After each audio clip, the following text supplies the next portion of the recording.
Hello, everyone. A very good evening to you. My name's John. I'm from Tiny Tickers. Thank you so much for joining this latest webinar in our series of family support webinars. The topic tonight is around preparing for the birth of your baby once you've had that diagnosis that the little one's going to have a heart condition. Joined by Abbie and Gill tonight. So Gill is one of the cardiac nurse specialists at Alderhay Children's Hospital in Liverpool, and brings a wealth of information and knowledge and experience from her role there. Abbie facilitates a lot of our family support groups, so some of you may have come across her already. She's a peer support expert and professional, and also mum to a child with CHD. So they're both going to be presenting to you later. Just before we get into it, I'll go through some of the housekeeping, just whilst everyone's joining and making sure their audio is working and making sure their setup's all okay. And you've got that cup of tea ready to listen to us probably for about an hour. We think that this webinar will probably last about an hour, depending on the number of questions. So as I already mentioned, this is the latest in our series of support webinars. And it goes as part of all of our other family support work as well. So we run peer groups, we've got Facebook groups where you can interact with other heart parents, we've got our website, which has got all sorts of information and family stories, loads, dozens, hundreds of family stories on there for you to read, videos for you to watch. We also post out parent support booklets, and I'm sure a number of you attending tonight have already had those new diagnosis packs from us. So what we like to offer at Tiny Tickers is that menu of support where you can pick and choose which bits and pieces work for you. And hopefully tonight will be a big step in that direction of helping support you through this journey. All the other webinars in the series are on our website. So if you want to watch any of those, then feel free. They're all on demand. They're all free, all available on our website. We've got topics such as supporting your mental health and well-being, taking a little one with a heart condition on holiday, traveling, starting school and nursery. We've got a webinar that we did specifically about siblings as well. So all sorts of different topics for you to look at there. Need to do a couple of shout outs, firstly to Global Make Some Noise, which is a charity which has helped fund a lot of our support work, including all of these webinars. And I'd also like to thank all of you that when you signed up for this webinar, I know some of you very generously made a donation as well. So thank you if you were able to do that. The chat box is open all night. Vicky from the Tiny Tickers team is in the chat box. I would really recommend having that open whilst you're watching us, because she's going to put loads of links and bits and pieces of information and references that you can follow and you can grab. So do feel free to go into the chat. It would be brilliant if you could introduce yourself. If you want to tell us a little bit about your circumstances and where you're from and what your name is, then do feel free to go into the chat. But no pressure, you don't have to if you don't want to. When you're in the chat, just do note that when you send a message, you can choose who it goes to. So it can either go to everyone, so all the attendees can see it, or you can choose just to come to us as panelists. One caveat I always give before we get started on these webinars is that none of us are IT experts, and things sometimes can go wrong. So we'll try to make it run as smoothly as possible, but please do bear with us if there's any technical gremlins. If you find that you're having some gremlins, you should be able to rejoin the webinar using exactly the same link as you came to in the first place. And if things get really bad, you'll be relieved to hear that we are recording this webinar. I'm just going to double check that it's recording now that I've said that. Yeah, it's recording away. So in a couple of days' time, we'll be able to send out the link and you'll be able to watch it back. So if you can't stay for the whole thing, or you want to rewatch it, or you do have some technical issues, there will be a webinar coming there. So I should introduce myself a little bit as well. My name's John. I have the very lucky position of being Chief Executive of Tiny Tickers, so I get to help run this wonderful charity. I'm also a heart dad, so my daughter Zoe is now 18 years old and was born with a complete AVSD 18 years ago and had open heart surgery when she was 3 weeks old. So I come in from a parent perspective as well. I've already introduced Gill and Abbie very briefly. They'll tell you a little bit more about themselves when they do their presentations. The format of the webinar is we're going to show you a very short video for about 5 minutes, which is some of the members of the Tiny Tickers team who've had this experience talking about their experiences, and hopefully that will just resonate with some of the issues that you might be facing at the moment. Then Abbie's going to deliver a presentation from her perspective, followed by a presentation from Gill. And I've been fortunate to see their slides already, and I'll tell you what, there's a lot of brilliant advice coming up in the next hour or so. So yeah, we're really lucky to have been able to tap into their experiences. We'd love for you to ask questions.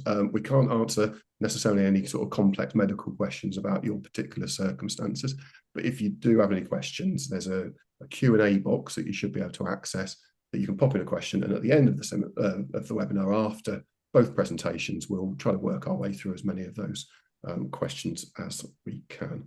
And as I mentioned, we'll be sending out a handout after the webinar in the next couple of days with lots of links to all of the bits and pieces that we're talking about and sharing.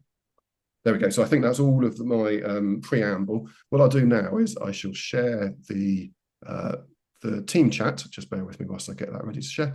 I'll share the chat that we had as members of the team. So it's Louise, Summer, and myself from Tiny Tickers, just talking about our experiences, and then we'll come back and see the presentation shortly. Well, thank you to Louise and Summer for joining me. So we're just going to talk through our experiences of diagnosis during pregnancy and what that meant from a mental and practical point of view in terms of preparing for our babies being born and the treatment that they require. And so, Louise, your little one had TGA, which meant that the diagnosis during pregnancy changed quite a lot of things from a practical point of view for you. Yeah, absolutely. So we found out when Emmy was, when I was 13 weeks pregnant, which had huge benefits. So the main benefit for us was that when she was born, she immediately needed intervention. She had to be, so I said a quick hello, but she had to be taken away pretty swiftly for her balloon septostomy. So she was born not at my local hospital. She was born at a specialist hospital. And she was also born by C-section. So with my other two children, I had them like natural labour. So if I wouldn't have known, I would have had Emmy as a natural birth at my local hospital, and it would have been a really big emergency. So for me, it was huge that I found out when I did, and then it meant that Emmy got the best care from the beginning. It meant that you had all those plans in place of where you were going to go, and you were able to work all that through with the cardiac team well in advance. Yeah, I even had an MRI done as well. So they knew what her blood circulation around her heart would be like when she was born. And that's when they advised me to have the cesarean. Yeah. And did you have the opportunity to visit the hospital and things like that before? I didn't. Well, actually, so I did when I went for an MRI, but I didn't really get shown around. But there was a video online. I think that's probably still from COVID times. So I got to watch this video, and I went to a support group that hospital run. So they just talked you through any questions that you had and got you in contact with other heart parents as well, which was really nice, you know, similar to the support groups that we do, which is a great way to meet other heart families. I think that's a real benefit of having that early diagnosis as well, isn't it? That mental preparation. Certainly speaking from my open point of view, my daughter Zoe's 18 now, so we're turning the clock back a long time to before quite a lot of these social media groups and support groups and things existed, and that's probably the one element that we didn't feel as though we had. We weren't connected into the heart community in advance, and I think whether it's the groups that Tiny Tickers run or that other charities and other hospital units run, I think there's a huge benefit of getting involved in that community in advance and being able to have shared experiences and ask questions and get advice from people who've kind of walked in that path a little bit previously. And so some of your experience was a little bit different to Louise's.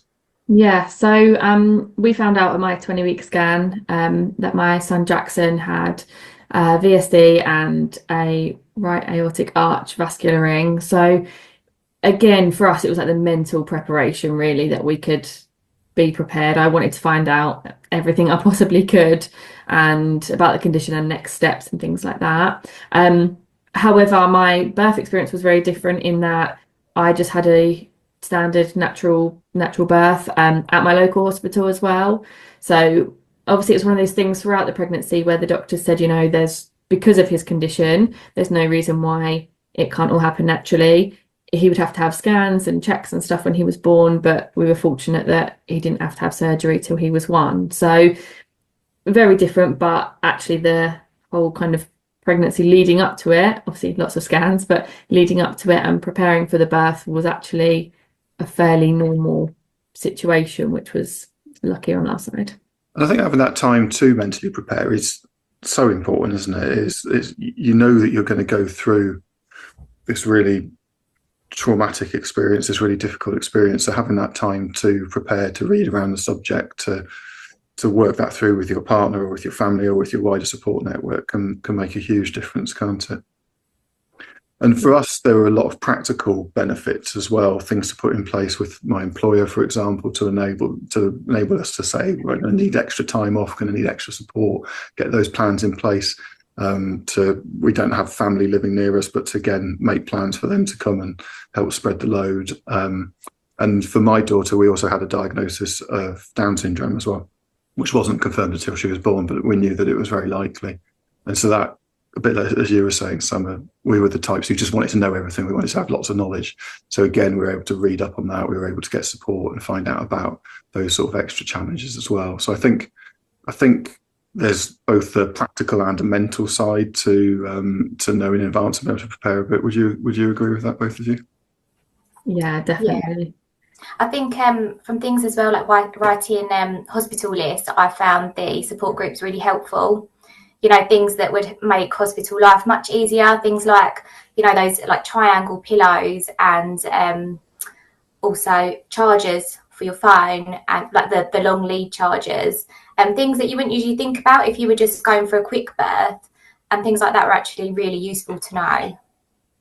Absolutely. And I know in our parent booklet, there's a list of things you might want to consider taking to the hospital. And that's one of the great things now, isn't it? Having that heart community to be able to tap into all that information and advice, whether it's something as straightforward as here's some advice of things to pop in a hospital bag, or being able to go and visit a unit beforehand or something like that. And I guess our experience kind of falls somewhere between the two of you in terms of then what happened when Zoe was born, because we had a plan in place, but then Zoe was born prematurely and ended up being delivered at the hospital we were expecting, but having to go to special care in a different hospital after she was born and different things like that. So I suppose our three experiences show that you can plan and you never quite know whether that plan's going to then turn out to be what happens.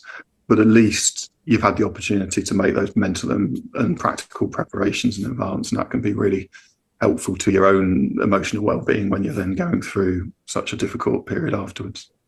Yeah. I think as well, like just making sure that you know that you can ask questions, whether that's for mental preparation or like in like Louise's case, a lot more practical preparations, and whether that is your hospital or like you've said, the support groups, and that there's so many people within the heart community that have been through different births. Obviously, like just three of us are examples of completely different situations that actually whatever question you might have, chances are somebody has the answer, you know? Absolutely. And there's no such thing as a stupid question, isn't there? It's a case of just asking away, because there's always people who've been out there and have had similar experiences and will be able to offer that advice. Brilliant. Thank you both very much. So there we go. That was just the sort of the scenes setter. And I hope that you found that useful. I hope that resonated with some of the experiences, some of the positions you're in, some of the things you're going through, the questions that you've got, the issues you've got to deal with. I've sort of reflected afterwards on that chat. The thing that jumped out for me is that all three of us had quite a different experience at birth, and some of those were planned, some of them weren't so planned.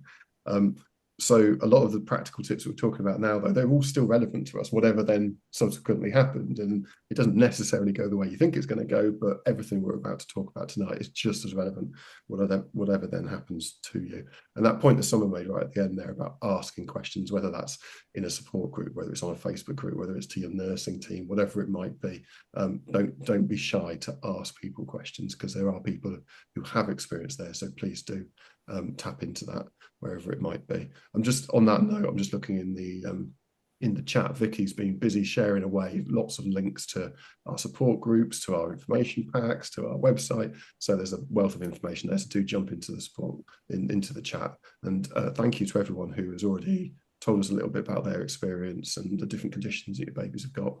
I've been just reading those notes as I was watching that video as well. So it's really good. So if you want to introduce yourself in the chat, please do feel free. Right, okay. Without any further ado, then what I'm going to do now is I'll hand over to Abbie, who's going to do her presentation, then we'll come back briefly, talk about that a little bit, and then it'll be Gill's turn. So Abbie, over to you. Brilliant, thank you. I'm just going to share my screen.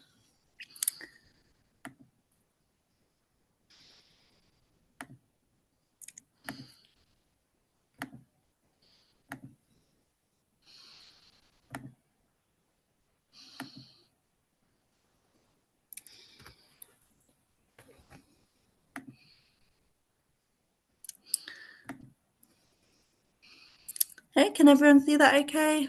Hopefully you're good. I'll just turn my sound on to say it looks good to me, Abbie. Okay, brilliant. So welcome everyone. I'm Abbie. I'm the support group facilitator for Tiny Tickers for the Parents to Be group, which is for people that are either pregnant or their partners too that are welcome that will be expecting a baby with ADHD. Professionally, I also work as a support group facilitator across the charity sector. I'm currently at youth charity and I do mental health training as well. A big part of why I do what I do for Tiny Tickers is because I'm a heart mum myself. So very cute flashback photo of their Jasper there. So Jasper is the name of my little heart hero. He's my firstborn. He had a diagnosis of DORV, which is double outlet right ventricle, and a large VSD. And he needed open heart surgery at 6.5 weeks. And then there's a more recent one of Jasper, which I wish, that I knew what he might look like down the line when I was in pregnancy. And really pleased to report he's doing very well now. But he's kind of the reason why, and the whole idea of peer support is that it's people using their lived experience to support others in some way. So I'm just going to take you through a presentation from this kind of angle. We're going to talk a little bit about processing a diagnosis in terms of that kind of preparation for birth. There's a lot of crossovers of preparing for birth with actually processing the information that we've been told. Practically, we're going to think a bit about hospital bags and stays, the prep for that in terms of appointments as well and preparing for birth, and even down to the packing. I know sometimes people can get quite overwhelmed thinking about all the different things that they might need to pack. Included in this would be specialist items to consider. So there might be some things that might be more helpful when you've got a baby with ADHD on the way. And then we're going to finish on some of the support options that are available, both peer support and professional. And that's Jasper again. We've got real life photos here and my husband there supporting him.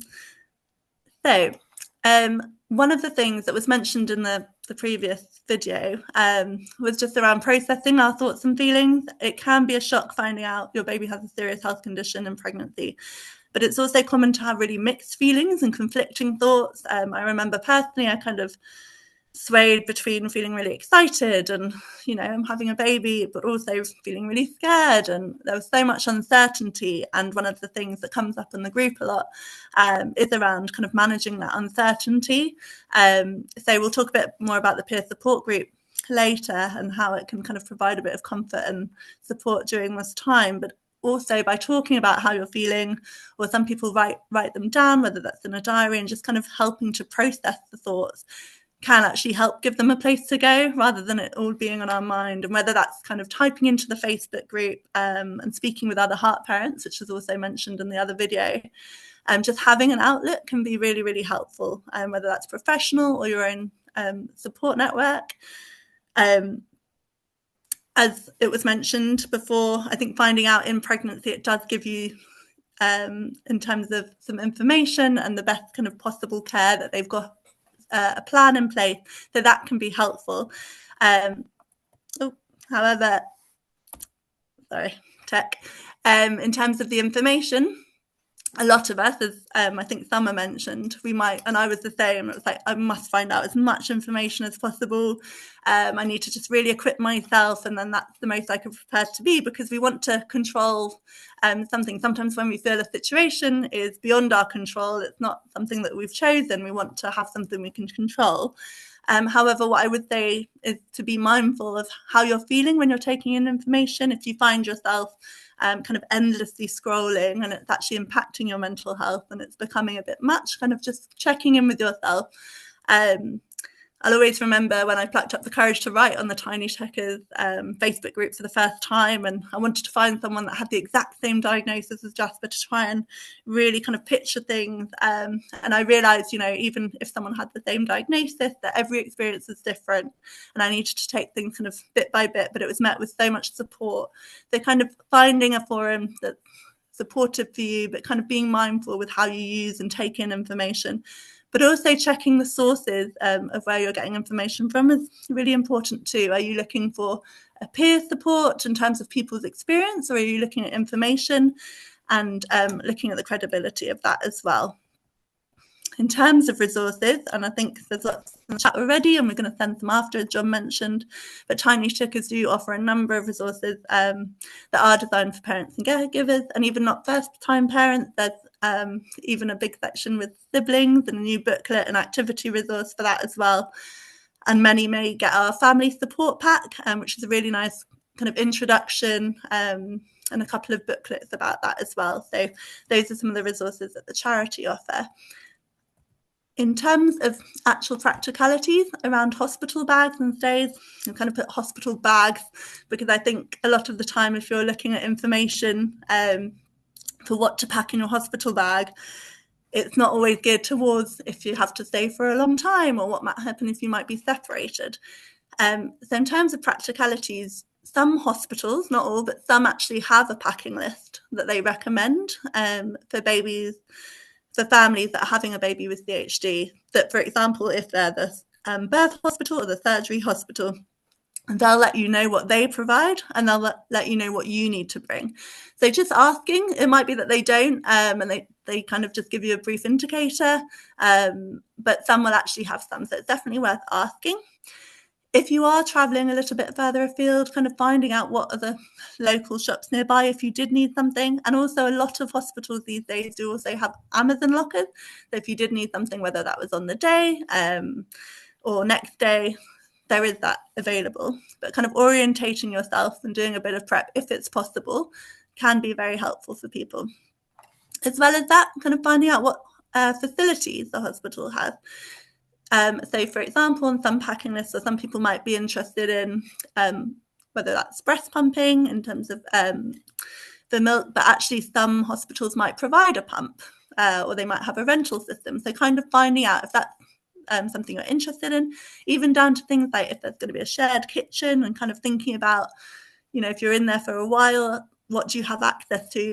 So again, just kind of gently trying to prepare mentally for the practicality side of things can help put you at ease a little bit. It might be that the hospital is quite clear and there's specific ward names as well, whether that's the cardiac ward, whether it's intensive care wards, but just having that understanding in pregnancy and the prep for birth can really help. I remember for me, just hearing the names kind of helped me orientate myself a bit so that post-birth I was like, okay, yeah, I remember that when they told me that. That's where Jasper's going to be after surgery. That's where he is before. So if you're someone that does like to get as much preparation as possible, that might be something you want to ask about. Also about things like vouchers. Every hospital might be a bit different, whether they feed just the primary caregiver, whether they offer partners food as well. So it might be worth asking in advance if you're thinking about that, and in terms of the communal kitchens and sharing food, and even things down to parking options.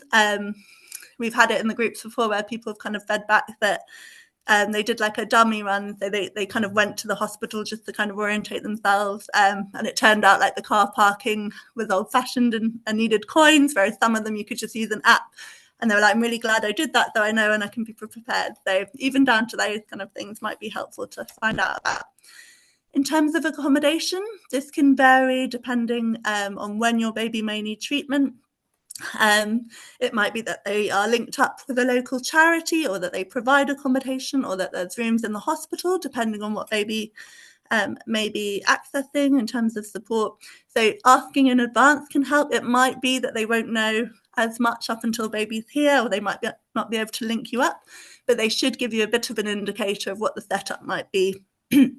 Or if you want to kind of find out about what some of the options are, it might be that some people want family, if they're living a bit further away, to come and visit, and some hospitals even have local partnerships with hotels that might be able to offer a reduced rate. So finding out about that can be really helpful. And also like what is in that, whether it's like washing machines, again, communal areas, or if you're bringing little ones as well. In terms of getting ready and just a communication, so one of the tips that we share in the group is to create a shared file on your phone for you, and if you have a partner, for key contacts in terms of copies of information around baby's diagnosis. They're not kind of like, you know, what time an appointment is, but it's just so that you've got everything there and then. If, for example, you were traveling away before baby was born and you needed to access a hospital or go for a checkup, you've got everything in one place. And as each hospital is different, some will have an app where that's stored, whereas some will have paper notes. It's quite nice to kind of have it there just in case you need it. And some people like to save key contact details in advance, so it's all there kind of ready on their phone as well, including emails. Another thing we kind of speak about in the group around support networks is communication, and having a little think about who is in your existing support network. You may have found already you've got specific family members or friends that have been more of your go-to during this time, or that you share more with. It may be that you've not reached out and you're not sure how you're feeling at the moment, but discussing kind of together and thinking ahead can be quite helpful. Some people choose to have things like broadcast-only WhatsApp groups to share information. So if you're worried that you don't want to be overwhelmed with people's questions about things, kind of just saying, we'll share into this group, and kind of choosing key select people that you want to share with. Some people have private Instagram accounts. There's different ways of doing that, but maybe having a chat pre-birth can be really helpful around that, and preparing in advance, but also managing expectations. The helpful thing for us was, we kind of told family, look, there's a handover, like a nurse's, doctor's handover at the beginning of the day, and at the end of the day, we're going to update you after one of the handovers. And then it was kind of, it felt a little bit more manageable around that. But having that conversation first can be helpful. Also, to find out what kind of support is actually available in the hospital in advance, and you might be finding this out already in terms of your pregnancy and parent-to-be journey. So what kind of different teams they are and what they offer. For example, it could be a PALS department, the patient advice liaison service. There, who I mentioned for us, they kind of had neighbouring hotels with reduced rates. They kind of helped us with some of the practicality around the vouchers and parking as well. Family liaison officers as well. So we'll go into that a bit more in the support section, but finding out if you're a bit worried about who to go to, if you can do that this side of birth, it can be quite helpful. In terms of comfort and preparation, so one of the biggest things that we kind of get feedback wise is how to make that kind of hospital experience, especially if you're going to be in for a longer time, is how can you make it slightly more homely in some way. And some people actually bring their own pillows to hospital. Some people bring their own towels, and it's just kind of getting a sense of bringing home to the experience. Earplugs can be quite helpful. It can be quite noisy environment.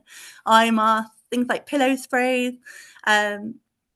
Also having a think, for example, if you're someone that might have done like milestone cards at home, or, you know, whether that's baby's first feed or bath, there are actually some NICU specific ones that people have told us about, which are really nice. Some people like to bring photos of their family printed for the cot side. So as much as you may not be having an experience that you envisaged first without the condition, it's about making that experience slightly more kind of homely. So we brought, for example, a personalised blanket for Jasper, as we knew what we wanted his name to be, and that was kind of our way of making it a bit more personable. And even down to things like bringing your favourite mug, anything that kind of provides a bit of comfort. In terms of clothing, bringing comfy clothes and basic comfortable shoes. We've had a few partners say that bringing a couple of pairs of comfy trainers has been helpful. They were on their feet more than they thought they were, kind of walking and going from ward to ward. Slippers, cosy slippers, flip-flops for the communal sharers can be quite helpful. Some people also do like to bring accessories and nice toiletries, something to make them feel a bit good. I remember thinking I'd been in my comfy clothes for very long and I kind of just wanted to feel a bit different. So having something else that just makes you feel good can be quite helpful as well.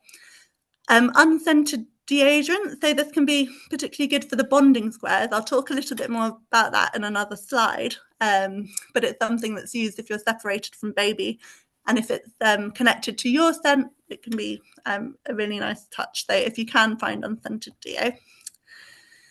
Self-care, this is probably one of the biggest ones that we talk about in the group a lot. So even though you're in hospital for little one's heart, it's really important to think of your own too. So bringing things that bring you some comfort.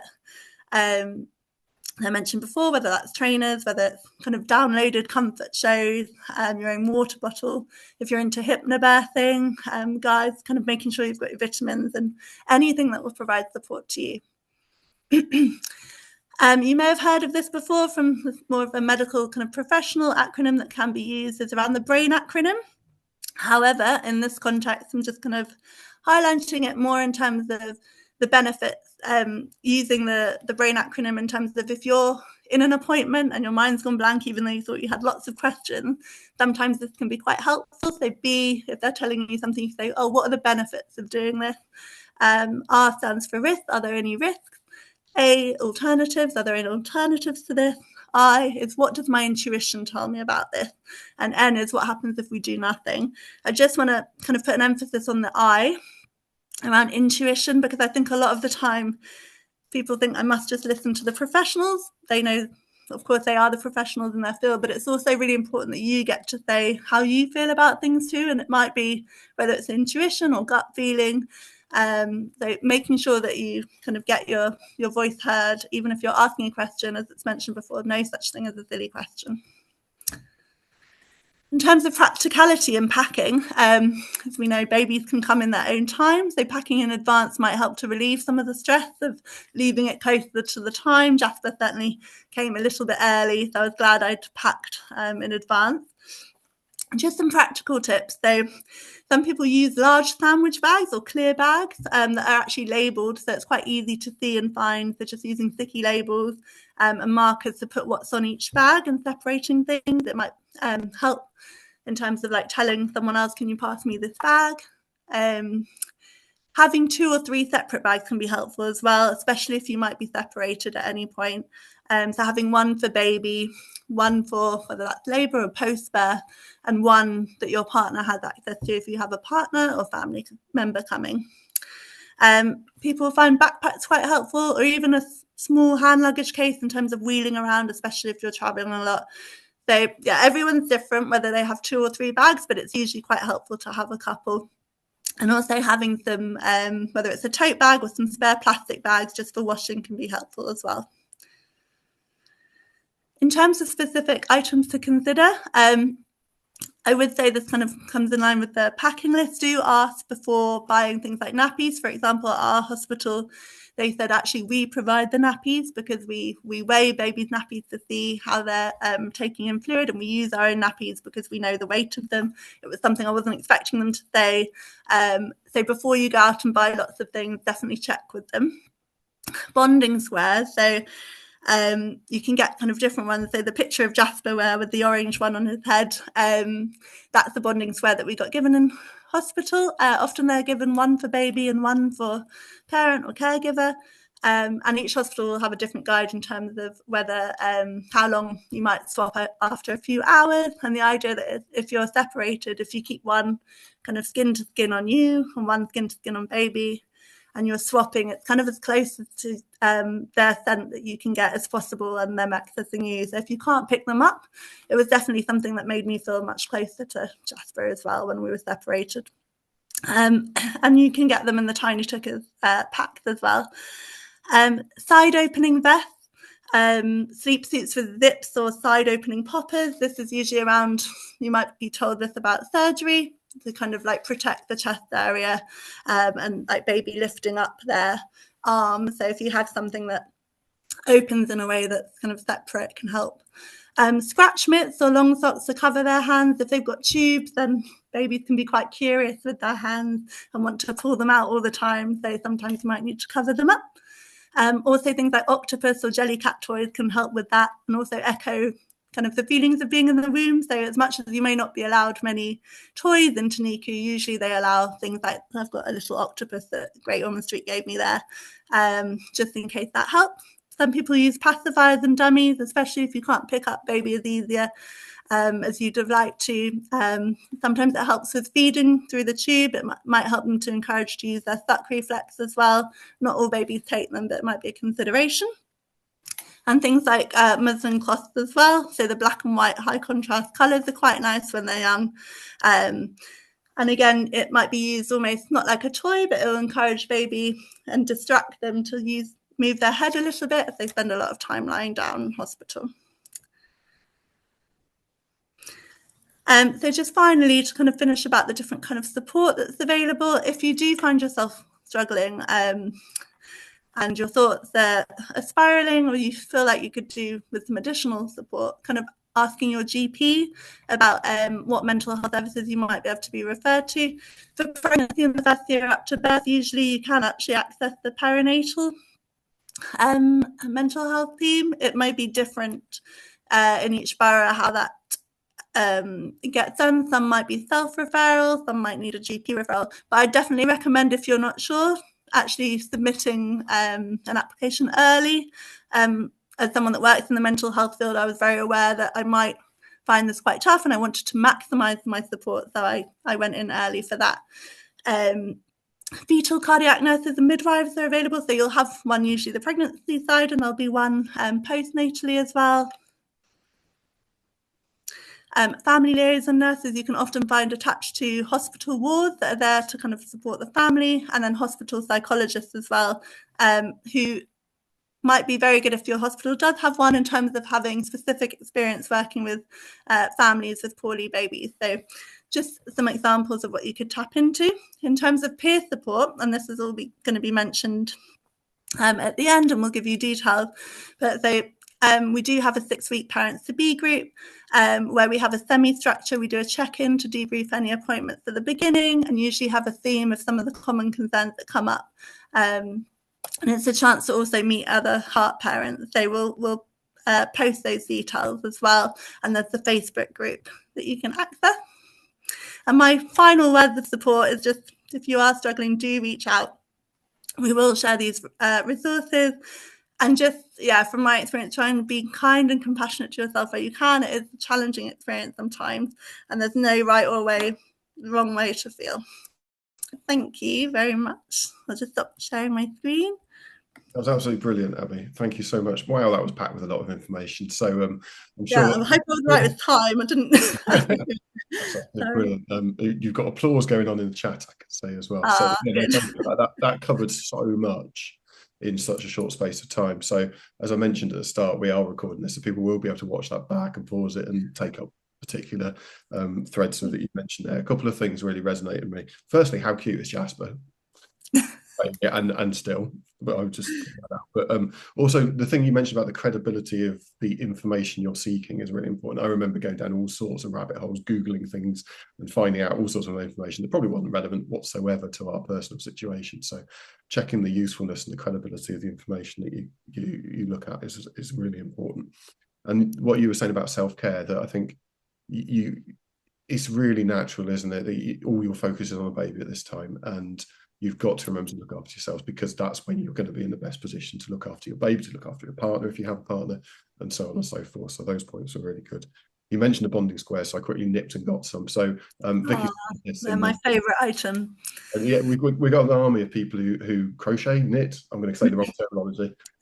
Prepare these for us, so we can hand these out. If you haven't already got your support pack, you can jump on and ask, and just email us or order a support pack, and you'll get some bonding squares, as well as all sorts of other bits and pieces as well. And just very quickly, finally, the last thing that resonated with me, so much of what you're saying came back to parental mental health and well-being, which, as I mentioned at the start, is a topic that we've done another webinar on. So I would really recommend, if people haven't seen that, to dig that one out from our website and watch that, because it's all so relevant to this. But no, thank you so much for that, Abbie. So I'm going to hand over to Gill now, and then we'll come back after Gill and see if there's any questions in the Q&A. And over to you, Gill, then. Thank you very much. Thank you. Hello, everybody. So as John said, I'm Gill McBurney. I'm one of the fetal cardiac nurse specialists. I work up in the northwest of England at Alderhay Children's Hospital, well, between Alderhay Children's Hospital and the Liverpool Women's Hospital. So I'm going to have a little chat with you. Some of what I've said will kind of overlap a little bit with what Abbie said, which is what we tend to find on nights like this. So let me just share my screen and start off.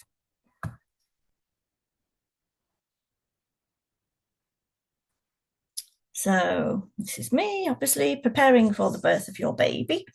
So first of all, it's just going to be a general discussion about preparation, and it's important, and I know that you'll all know this, it's important to recognise that not all babies and their diagnosis are the same. So it's important that you do discuss the specifics of what's going to happen with you and your baby and your centre and your delivery centre and your surgical centre with your own team. But I'm going to talk very generally about things that in our experience are helpful for you to know beforehand. So first of all, if you think about birth planning, whenever you have a baby, there's some birth planning that goes on with your midwife. The midwife will talk about a plan for delivery, the things that you particularly want, things that you particularly don't want, and a conversation that can take place very much just about of a woman having a baby. Some of the extra things that you can talk about is wish your wishes after birth or during delivery and things that you want to happen. For some of our families, you will have been referred over to a hospice service during pregnancy for some additional support and kind of dealing with a lot of the uncertainty that some families can have around a diagnosis antenatally. And for where I work, the hospice team actually comes in and does the birth planning with a neonatologist, one of the cardiac nurse specialists, the hospice themselves and the family. So it's a very, quite a big group of people who talk about all these things that we want to happen around baby being born and what we kind of need to happen and the things that we need to think about if things aren't quite as straightforward as we would have hoped that they would have been. And I would say speak to your fetal nurse specialist. You should have met somebody at diagnosis or shortly after diagnosis and speak to them and find out what the local plan would be for you and what extra help you could have around planning their delivery and planning what happens just after delivery. So I think taking a step back and thinking about what's going to happen at home, and Abbie and John touched a little bit on this. So we think that you need to have a little think about home and what's going on at home because you're not going to be there for a little while. And again, depending upon your diagnosis, you might be away from away from home just for a few days and then go home again and come back into hospital after a few weeks or a few months with your baby ready for some treatment. And most babies would get a diagnosis. Most babies who have a diagnosis antenatally will be admitted to a hospital and probably will stay until their treatment has actually taken place. So if you think about what's going on at home, you might have older children, you might have some very young children. And we've had a webinar previously about managing siblings and things to think about, how to talk to them, how to plan for them, for families being away from home and a bit of separation going on, but also where they're going to be while you're in hospital. If you're going to be 50 miles away from home, 20 miles away from home, sometimes 100 and odd miles away from home, what's going to happen with the older children? Who's going to look after them? What does school need to know? Are they going to carry on going to school? How are you going to manage that situation? This is where often the next line comes into play is grandparents. If you have grandparents or if you have older family members that might be able to help you out and be a port of call and do a little bit of fetching and carrying for you, ask them. This is the time to ask for people to kind of help you out. Pets could have 3 dogs, 10 cats, a guinea pig. You could have a multitude of animals to look after. Think about who's going to be sorting them out for you. And again, thinking about your house. So if this is your first baby and you're both going to be away in the surgical centre, then your house is going to be empty for a little bit of time. And is there somebody who can keep an eye on that? Is there anything that you need to be happening while you're actually away from your house? And I've written jobs, but what I really mean about jobs is probably time off from your jobs. Is that obviously mums go on maternity leave, dads get a level of paternity leave, but it might not be enough paternity leave to cover the time that baby needs to be in hospital, or not enough paternity leave if you're a baby that's going to go home and then come back in for some treatment. So your fetal nurse specialist or your midwives or your obstetrician should be able to write a letter on your behalf to your employer. Now, we can't make them pay you, we can't make them give you lots of extra special time off, but what we can do is have something acknowledged on on your record with your employer that this situation is going on and that you might need time off very quickly, or you might need a bit of a prolonged time off, and how they can help you. So we quite often have family members, particularly dads or partners, that have to go back to work while their baby is actually still in the hospital setting. So having a conversation with your employer before baby arrives is really, really helpful, so they know what's going on and that you've actually got something on your record about the situation. Now, bills, obviously, we all still have to pay our bills. Bills will carry on coming whether you're there or not. So again, thinking about how that's going to happen and who's going to help you sort out that and look after your bills and make sure that things are still being managed at home. And then I put query point person, but if I think about back to what Abbie was saying about, it's this, a point person for me is somebody who's going to help you, but also somebody who's going to be helping with the communication once babies are actually born and are in a surgical centre, or if they're staying in a cardiac centre for a long period of time. So the onus for communication is not all completely falling on you. Is there somebody that you could use within your family that could help you out with that? Now, getting ready. So this is a time in your life, we always say to our families, my colleague and I, this is a time in your life that you ask for help. We're very bad at asking for help. I think people in general are, but particularly women and mums to be are really, really challenged by asking for help. But this is a time you need your family and your friends to help you out. So please ask. And sometimes you don't want to ask, but so a quick text saying, this is what's going on. Could you help me? I need to think about A, B, and C, either before baby arrives or after baby arrives. So I think practical things to think about getting ready is, do you want to have a look around the surgical centre? Do you want to have a look around the cardiac centre? And your fetal cardiac nurse or the cardiac nurse specialist in your area should be able to help you with that. If babies are going to spend a bit of time in the neonatal unit as well, which many of our babies do after delivery, again, having a little look at the neonatal unit where you're probably going to be delivering. Does your unit offer any peer support, pre-delivery meetings, get-togethers, a little bit what Tiny Tickers do with their support of families? Just find out what your particular unit can offer. We're all a little bit different around the country, depending on how many nurse specialists there might be, whether the centre is in the same place as a maternity hospital, whether your surgical centre is not in the same building as your delivery hospital. And then, would you like to speak to another family? As Abbie said, I think often peer support is undoubtedly some of the best support that you can have going through a situation like this, is meeting other families.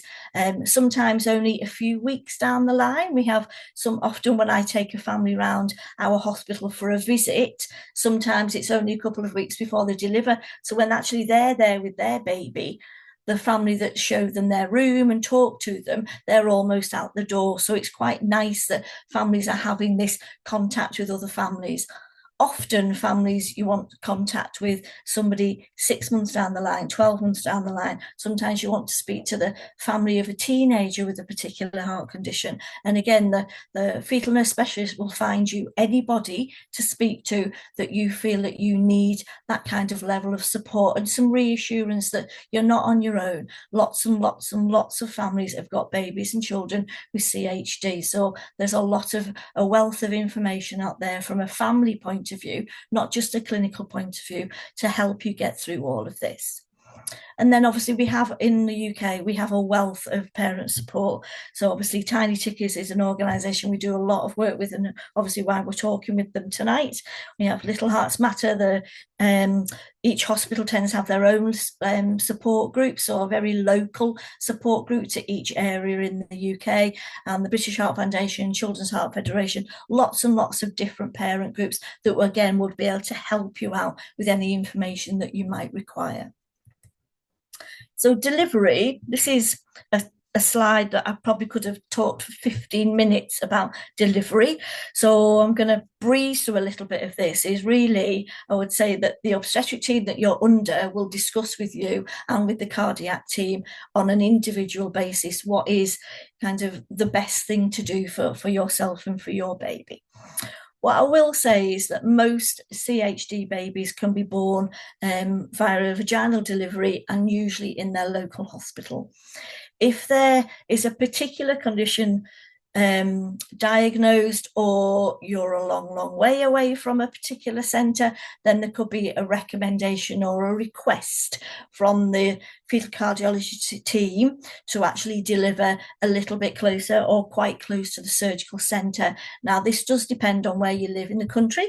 Up in the northwest of England, the Children's Hospital and the Maternity Hospital are next door to each other in Manchester, but over in Liverpool, the Liverpool Women's Hospital and Alder Children's Hospital are a couple of miles apart, and there is some discussion to take place around what is the best thing to do and where is the best place for baby to deliver. Now, often the labour would be induced. Sometimes we are happy for babies just to arrive when babies want to arrive. Sometimes we want a little bit of control over that the medical teams want a little bit more of we'd like baby to arrive during this period of time. Often obstetricians don't want a baby to go beyond 40 weeks, but again, that's quite a little bit different all over the country.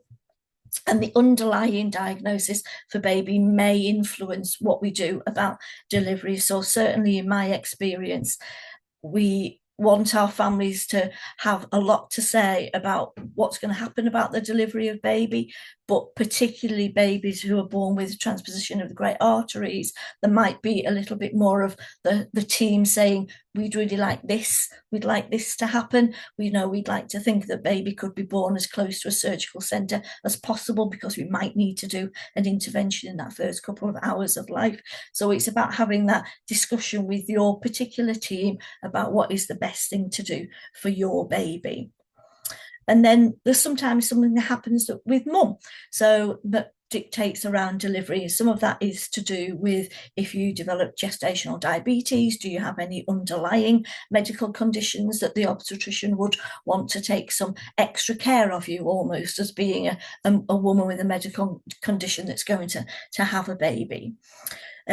Sometimes what happens later in the pregnancy is everything seems to be going nicely to plan, and then there could be a change in the Doppler readings, or you might end up having to have scans once a week, twice a week, and then it could be that the team think, oh, actually we think we'd like to bring the delivery forward.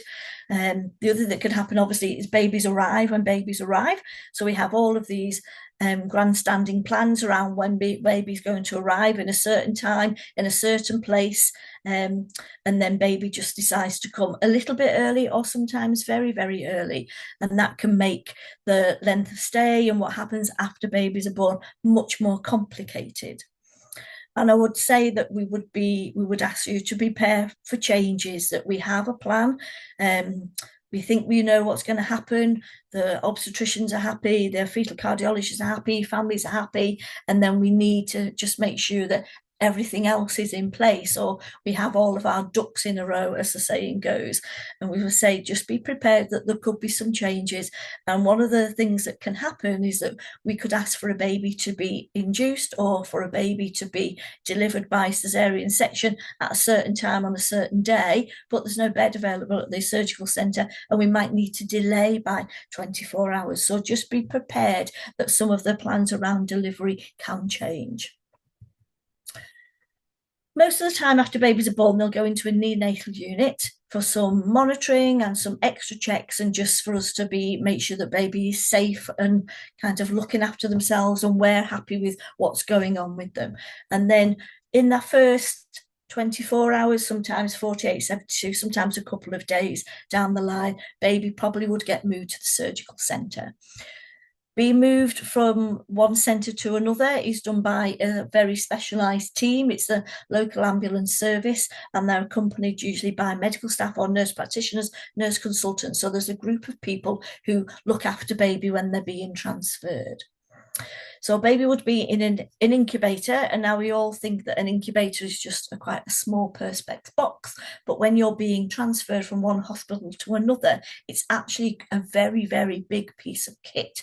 So if you imagine in your head a theatre trolley, so a trolley that would take an adult up a corridor into a theatre complex for an operation to be done, that's essentially what we put baby on. So we have an incubator on top of a trolley, and then we have some equipment around them. So the equipment is doing monitoring, people are checking on baby all of the time, but also there'll be some intravenous pumps, although we can give babies medication, particularly IV prostin, some fluids, and lots of things that are around them, because we need quite a bit of space around them for all the bits of kit that the team would need to do the transfer. Now, TGA babies tend to get moved very, very quickly. In our centre, babies are normally delivered at the Liverpool Women's and in an ambulance by about 30 to 45 minutes, and arriving at Alderhay around about the hour mark. Now, again, each centre is a little bit different, because each centre is a little bit different in terms of how close they are to the surgical centre. Now, we've just allowed, or certainly in the Northwest, a parent is now allowed in the ambulance to transfer baby, which they stopped during COVID. It's one of the things that they stopped that has been reintroduced now. I don't know whether that will be the same nationwide.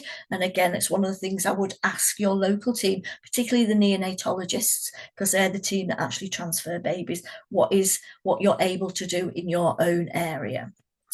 Now, when most babies move from the delivery from the NICU over to the surgical centre, or indeed it could be just a cardiac ward, not necessarily in a surgical centre, is that they just go to a ward. But some babies, a small number of babies, would need to go to intensive care. Now, again, most of our babies are in quite good health, actually, when they're first born, and they're on prostin, and we're looking after them and doing all the things that we need to do to keep them healthy. But despite us doing all of that, there's always a small number of babies that actually require intensive care almost immediately. And then they would go into the intensive care unit at the Children's Surgical Centre rather than the cardiac ward. So in the hospital, you're going to meet a lot of different people. Each centre will have groups of healthcare assistants, registered nurses, student nurses, medical students, staff nurses, ward sisters, nurse managers, nurse practitioners, cardiac nurse specialists, medical people, consultants, registrars, a whole realm of different specialties and different grades of people who you're going to be introduced to along the way. Now, don't get too overwhelmed with that. What I would say is everybody who comes towards you to ask you questions, see how you're doing, or do something with baby, should be telling you their name and what grade or who they actually are and what their part of the whereabouts in the staffing complex do they come. So each hospital tends to have some information around the colour coding around uniforms, because most people wear a uniform, who wears what uniform and what they do. So each hospital is ever so slightly different. So again, it was something that I would discuss with your fetal nurse specialist, and particularly if you're going to go on a tour before babies are born, it's something that you'll actually be able to recognise. But what's important is anybody looking after baby should be coming to tell you who they are and what they're going to be doing. It's important you feel involved, and I think that's something that certainly I know that parents get really, really frightened about. What am I going to do, and what can I do, and what can I do in intensive care, what can I do in the ward? So important that you know that you are going to be involved. And as paediatric nurses and NICU nurses and ICU nurses, we just ask our parents to do things. You know, we want you involved, and if you're feeling a bit anxious and you're sitting back a little bit like this, we'll be getting you to come forward and actually do some little jobs. So there's always something for people to do.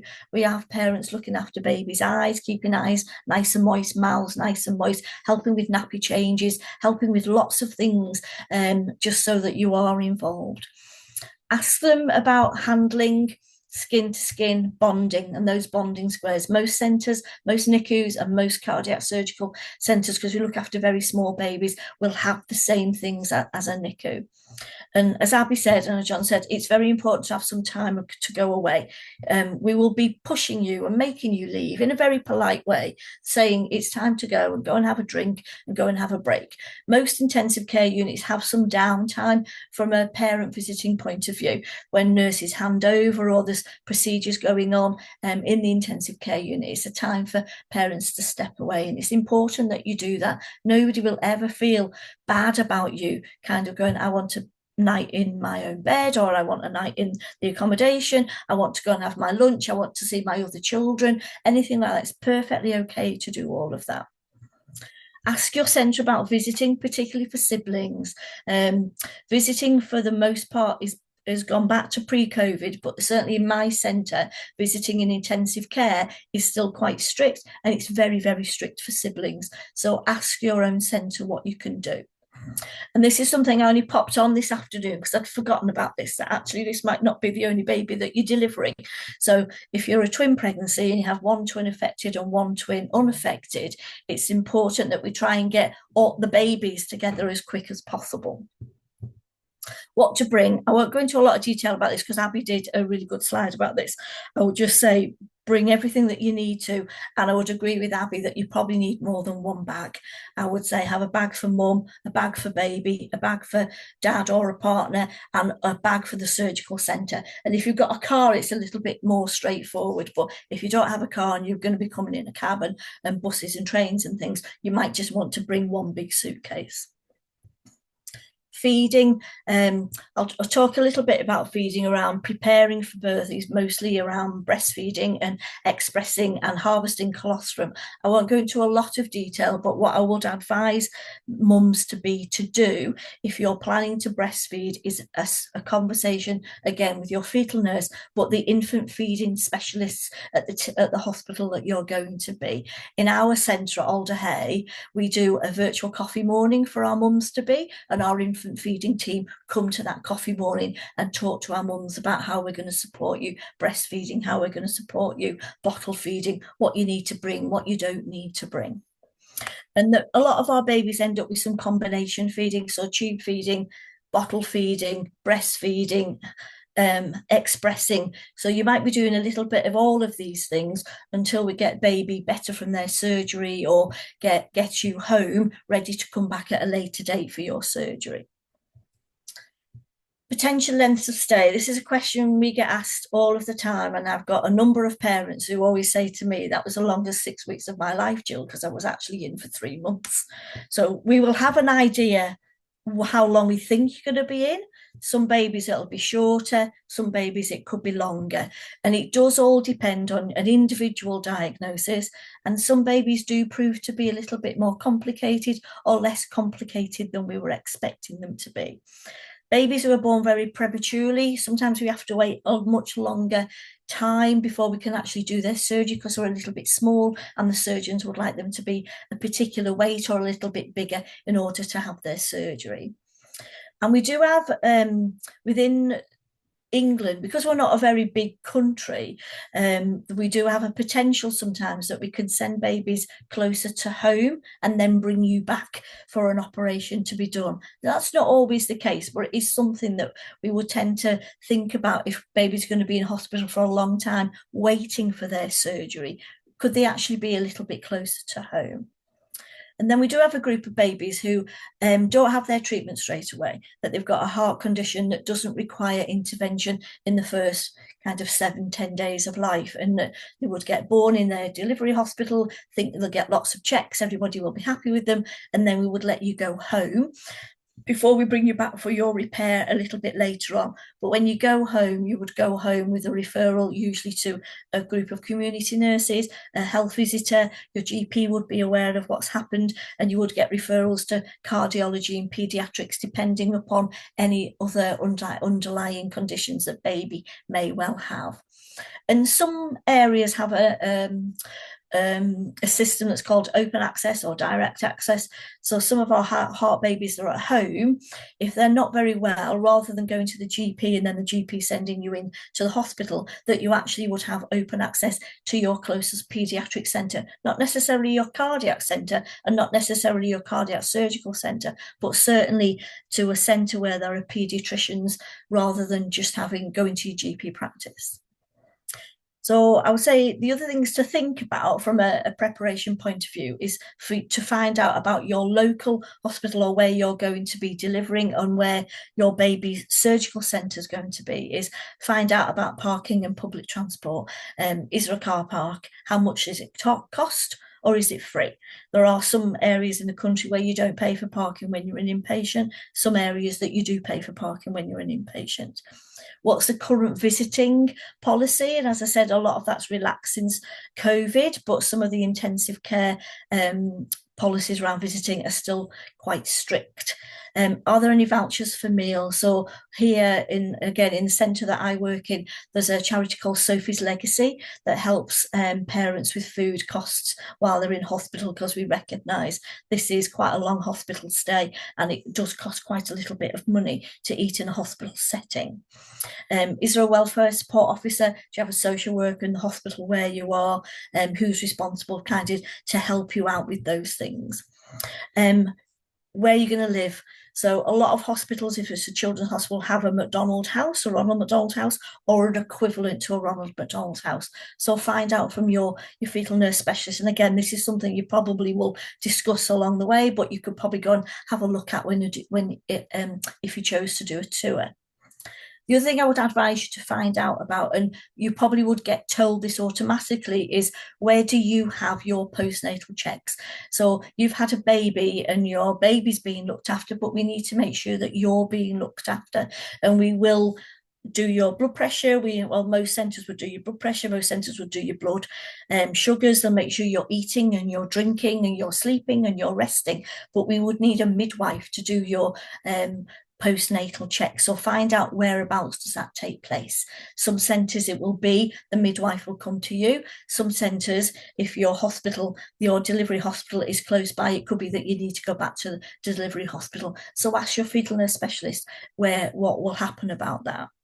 And then, as Abbie and John and we always say, is ask about psychological support, peer support, pastoral care support, what is available in the hospital where you're going to be living for a period of time, to make sure that we're looking after your heads as well as your hearts and your baby's hearts. And I think it's really important whenever we talk about anything that's going on, a preparation and anything that we do as professionals looking after families waiting for a baby to be born, is don't lose sight of the fact that you're about to be parents. And it's really, really exciting, and it's still really, really exciting, and it's still a very, very big, lovely event in everybody's life. So try not to lose sight of that in the quagmire of checklists and this and that and the other, and I need to sort out A, B, C, D, E, and F. Is don't lose sight of the fact that you're actually going to become parents, and it's very, very exciting that that's going to happen. And in the meantime, just ask your fetal nurse specialist, because that's what we're here for. Anything that you need, ask the team that's looking after you. If there's anything that can advise you on, signpost you to, just hold your hand and make sure that you're okay. Okay, and I'm sorry, I've gone a little bit over. I'm really sorry about that. But does anybody have any questions? Let us know. That's not a problem at all, Jill. You went over because, again, it was packed with so much amazing information. So thank you so much. We have run a little bit over, but we will stay online. And if anyone has got any questions, please do feel free to pop them in the Q&A box. But I think, again, so much information there that you've probably answered an awful lot of questions that people would have come to this webinar having between the two of you. A couple of things that sort of jumped out at me of what you were saying there is you came back to at the end, actually, that asking for help. And I think you're right. As humans, you kind of want to take all of this on yourself. You sort of think, I can deal with this. I don't need to ask for help. But actually, this is one time in your life, whether that's through your family support network, your friends, your employers, nurses, once you're in hospital, whatever it might be, it is a time to ask for help. And also that point you made that you're not on your own. We've talked a lot about the heart community that's out there and how these days you can get tapped into that before your baby's even born, which is amazing. But also once you arrive in hospital, as you were saying, there's so many people you're going to meet. It's quite overwhelming, the number of people you meet, but it is so amazing. And within those people you meet, the point I would underline is that you have there's so much wealth of experience you can tap into there. Probably a nursing team at Liverpool or Leeds or wherever will have hundreds of years of experience of dealing with patients between them all. And even though my daughter was treated or had her initial surgery 18 years ago, I could start reeling off the names of the nurses that looked after us now. There was Steph, there was Emma, there was Hannah, there was Rachel. And I still remember them because of the impact that they had on our journey and how much help and support they gave us. So you will not be alone, even though it feels like it. And the final point that I thought that really took me back was I remember being quite surprised by how much I was involved in the care of Zoe when I was in hospital. And the nurses were saying, no, you're a dad, you can change a nappy, you can swab a mouth, you can make sure whatever it might be. You are a lot more involved than you might expect to be. Okay, whilst I've been muttering away there, we have got a question come in. So we've got a question that says, hi Jill, I'll be delivering at St Mary's, Manchester, and then going to Alderhay for baby surgery. Do we have a fetal cardiac nurse at both hospitals, or is it just at the surgery hospital? Oh, I think you're on mute, Jill. Sorry. Yeah, so at the moment, there's myself and Marie over who work the Liverpool side of the M62. There is a fetal nurse specialist at Manchester, but she's been off, unfortunately. So some of the families that they see there, they're actually referring them to myself and Marie for some support while Claire's off. So if you need anything and nobody's been in touch with you, I'll put our phone number in the chat, and just give myself or Marie a ring if there's anything we can do to help. Okay. And I think that would be a system that would be replicated around the country, that the nurses will be based necessarily at the cardiac centre, but then there will be that outreach to other hospitals, so you will be connected in. And then the second question is it common after surgeries that babies with CHD will breastfeed? I know in the beginning, whilst in NICU, I've been advised that we need to pump, but I would love to breastfeed my baby if possible. Again, I think that's probably best if you answer that one, Jill. Okay. So I would say that our aim would be, we would like all of our babies to breastfeed. I think certainly to start off with, what we find is, depending upon the diagnosis, depends how feasible that is at the beginning, and which is why we talk about combination feeding a lot to start off with. So it's not often the case, if babies are on IV Prostin, are going to have an operation in that first 7-10 days, that they're going to be fully breastfed before that surgery. But we would like that baby to only have, or we would like that baby to have breast milk. So it could be you expressing a little bit of breastfeeding, getting baby to the breast and seeing how we can get on, but a combination of expressed milk in a bottle or a tube or a breastfeed. So we would do combination, but our aim would be, we would want baby breastfeeding as quickly as possible, if we can do that. Thank you. Can I add, just from the peer angle as well, like I did all sorts of methods with Jasper. We combi fed formula breast milk pumping after a surgery, because I think the question was around after surgery. If so we were able to feed before a surgery and then still use the tube, but after a surgery I really lost my confidence, because obviously there was lots of wires going on. So what I would say is asking for help. Even if you had been feeding or hadn't been feeding before, you can ask if there's a lactation consultant or breastfeeding midwife attached to the ward, because they really helped me around the wires. I was really scared, and I was like, oh, I don't know how to hold him right now, let alone feed him.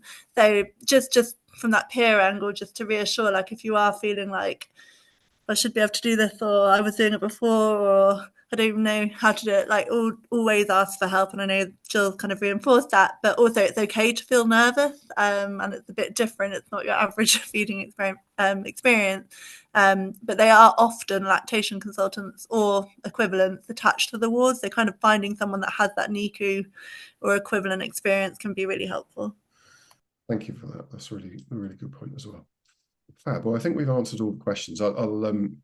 I'll just work my way through a few bits to wrap up. So if any other questions pop up in the meantime, please do feel free to put them in the chat. someone was asking what the title of the webinar is, so it's preparing for the birth of your baby. For the feedback form, which reminds me that we do have a little feedback poll to pop out just now. So I shall see if I can put the feedback poll. It's 3 questions. It will take literally 5 seconds of your time to answer, but we would appreciate it. Hopefully that's popped up. Just 3 quick questions about how useful you found the webinar. But we will be sending out a slightly longer feedback questionnaire, and it'd be brilliant if people could fill it in, because it really helps us report back to the people who funded the webinars that they're useful, and we can put on more and different things like that. So that would be really super useful. In terms of summary, I think one of the key questions that came, one of the key points that came all the way through is to look after yourselves, isn't it? That you're better placed to look after your baby if you're in an okay place. And so one of the ways that you can do that is by asking for help and support, by tapping into all these networks, all these professionals. So that's a really key point. We've mentioned the Tiny Tickers support groups quite a lot. We're hoping to do a sort of a one-off cuppa and chat. Abbie's offered to do that with anyone who's on this webinar that would then like to meet up with other people on the webinar and just talk through some of these things. So we will email out about the details for that. But then there are our regular support groups that parents to be can come to as well. And also we run support groups of grandparents. That's a fairly new addition, which is a really important thing. So please pass on that information if you think it would be useful. And there's loads and loads of other ways that Tiny Tickers can help you. We've mentioned the bonding squares. I'm going to hold up the siblings book, the activity book we've got for siblings, the pack that we've got for parents. There's all sorts of other ways. So Tiny Tickers is here to help as best we can. So if you haven't tapped into some of the other things that we can offer you, then you know where we are. You have our website, you've got an email address for us. Just get in touch and we'll do whatever we can to help you. We're going to send out a handout following this, hopefully by the end of the week, that's got all of the slides, all of the information, a link to the video of this evening's webinar, and lots of other information as well. So look out for that coming into your email inbox. And please do look at other webinars that we've got coming up. There will be new topics released every so often. Follow us on social media, jump on our website, whatever it might be, sign up to our newsletters, etc. I would like to say a big thank you to Jill and a big thank you to Abbie for sharing their time, their expertise and preparing and all these slides and giving us all this information. I think the comments that I've seen on the webinar chat are that people are finding this one really, really useful. So thank you both very, very, very much. I wanted to finish off, actually, it echoes what Jill just said at the end of hers. This is our support book, and I want to finish off by saying the very first thing in the top corner when you open it up, which is congratulations, because we can have all of this stuff about hearts and all of this stuff, the crisis that we're about to go through and all these difficult things. But at the end of the day, there's a beautiful little baby there, and that's a wonderful thing, isn't it? And it's really easy to for this to dominate. But every time you tell someone you're pregnant or you're talking about a pregnancy, there's a but, isn't there? There's a but that this is coming up. And actually, taking time to try to strip that away and just remember the miracle that's about to happen and the amazing thing that's about to happen is really important. So the very first thing we always say at Tiny Tickers, and the way I like to end this evening is by saying congratulations and all the best for everything that you're the journeys that you're about to go on to. Hopefully you'll have some wonderful, wonderful times with your children. So congratulations. And I think that's it. So there's no other questions that come up. So sorry we run a little bit over. Hopefully everyone found that really useful. Thank you very much and have a brilliant rest of your evening, everyone.